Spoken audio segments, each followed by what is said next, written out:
So hi guys, for today's video gagawa ako ng capsa rice. Hello! Ayan, so madali lang to. So let's start. Ito yung 1 and 1/2 kilo ng chicken.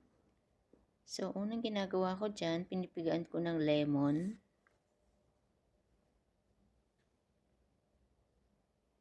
So tinanggalan ko siya ng balat.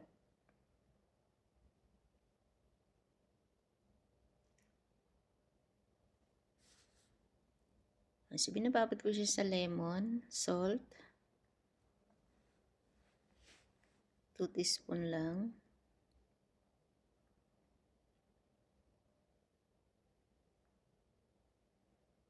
At yung all-purpose flour, ayan.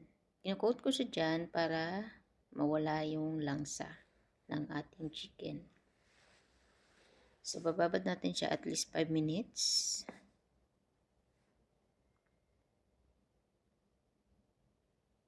Lalagyan ko siya ng turmeric. 1 teaspoon lang para magkulay yung ating manok. So, ayan, babad.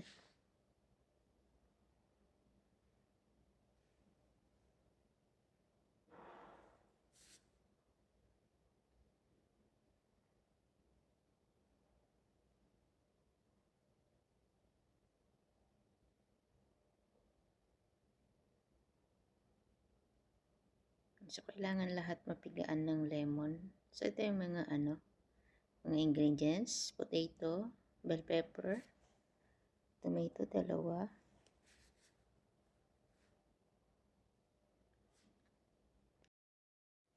So, ayan yung mga ingredients. 1 garlic, ginger, at yung chili na mahaba.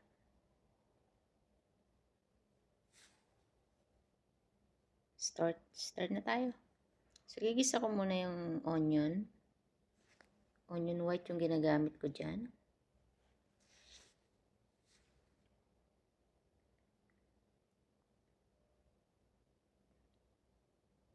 Then, yung garlic. Yung garlic, kiniwa ko lang siya ng 2 at saka yung ginger.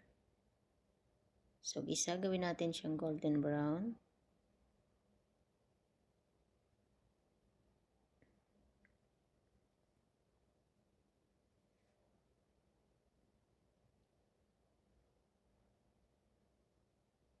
Yan, malaking lutuan yan. Pang maramihan yung lulutuin natin.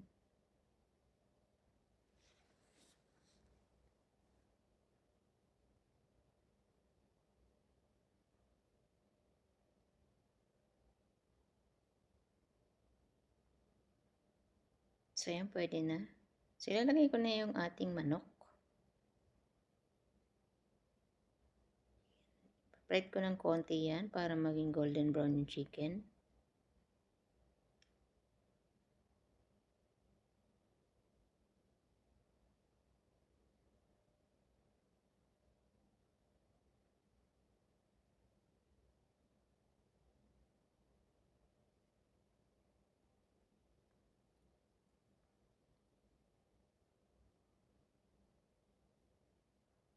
So, mahina lang muna yung apoy niyan.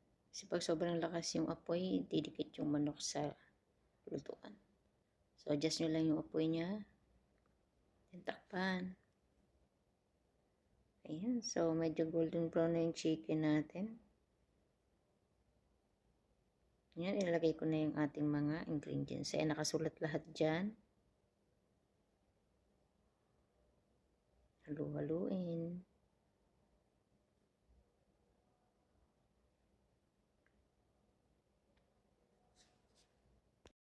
Ayan, kapag nahalo na lahat, ayan, so pwede na natin lagyan to ng tomato fresh.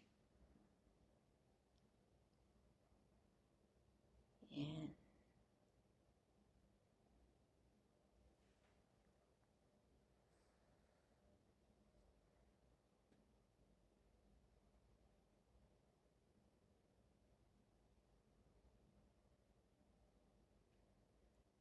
So, ready na to. Pwede na siyang lagyan ng tubig.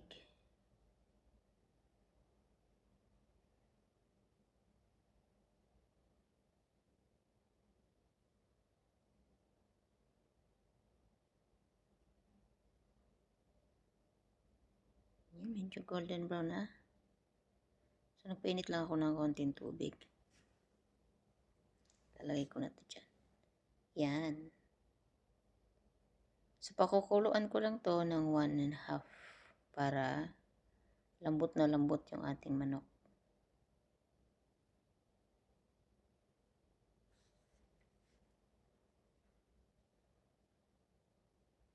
So, ilagay ko na yung ating potato.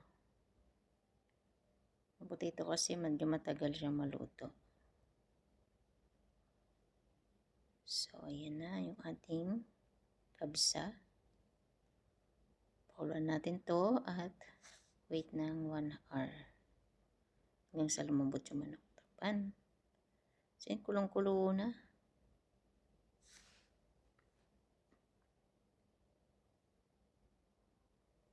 So, pwede na to. Tatanggalin ko na yung manok niya.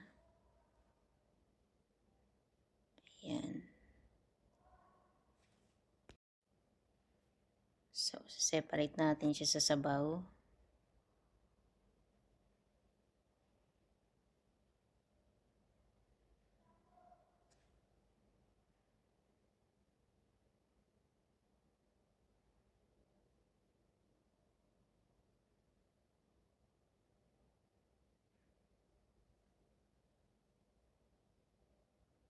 So, gagamit tayo ng steamer para maihiwala yung ibang mga ingredients. Hindi ko sinasama yun sa kanin.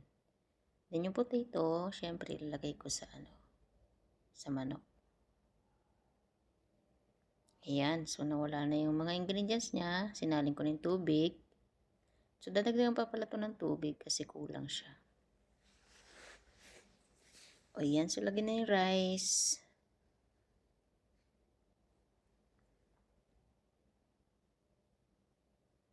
Sa water niya, kapag nagsaing kayo ng 8 cups, 1 cups is equivalent to 2 water. So, 8 cups, 16 cups yung ginamit kong tubig dito.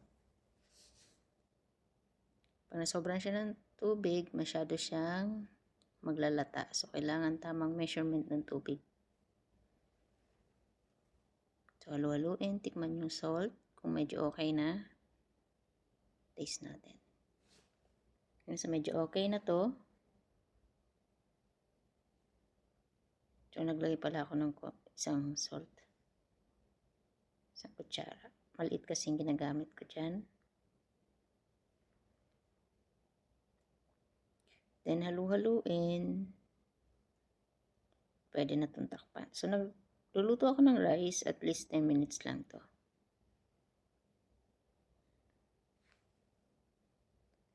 So, takpan natin.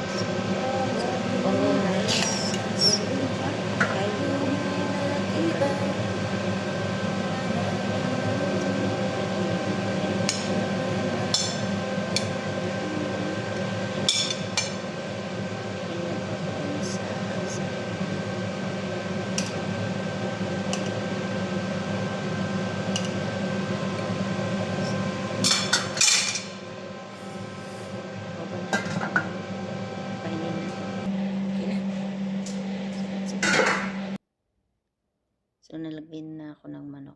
Ting kanina. So, itatap ko lang siya. Ayan ang ating kabsa chicken. Yellow.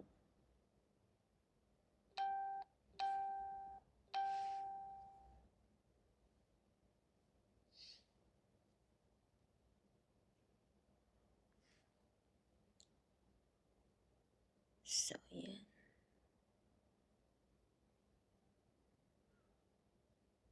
So, careful sa manok kasi sobrang lambot. Then, yung potato, ilalagay ko yun sa top.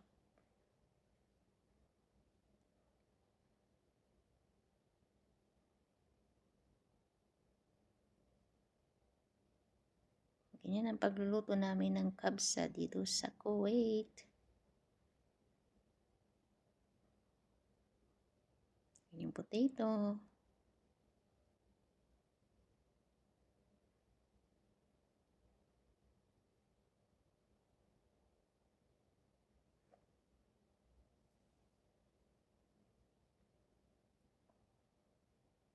Painin na natin to. So, ayan, ready to serve. Thank you for watching.